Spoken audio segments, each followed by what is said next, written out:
buton. Ito naman po yung kaninang nasa picture na in-upload natin earlier. Pinagputol-putol na siya.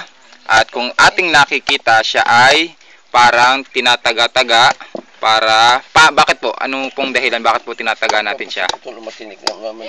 Para madurog yung mga tinik-tinik sa loob kasi para siyang buto. Actually, nakatikim na ako nito the other day. At ang lasa niya, para siyang karne ng baboy.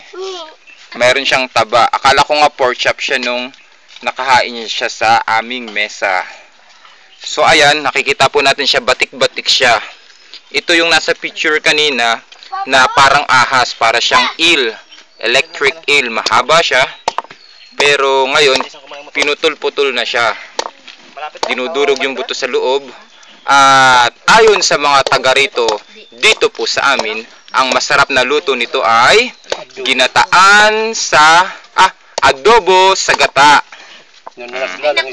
na naglalangis-langis. Tapos may kasamang siling labuyo.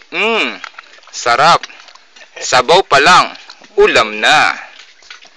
'Di ba? Ngayon naman po ay kakapanayamin natin ang humuli ng mga isdang ito na ating nakitang kinakatay kanina. Ang isdang balanghitan. Aalamin natin kung paano ito hinuhuli sa dagat. Okay? Go na po. Ang paghuli ko niyang balanghitan ay pinapana po. Tapos pag hindi ko siya nakapana ay yan naman uli binibidyo. Ano po yun? Ayun pong pag binabatak na medyo may kawad po sa dulo. Tapos pag nahuli na, ayun na po. So sinisisid nyo po yun sa dagat? Oo. Malalim yun, hindi naman mahuli pag wala sa siya sa dagat. So matatagpuan po yung balanghitan sa bahagi ng dagat, sa mababaw, sa malalim? Katamtaman lang po ang lalim. Sa katamtaman ang lalim. So paano, mabilis po ba itong lumangoy?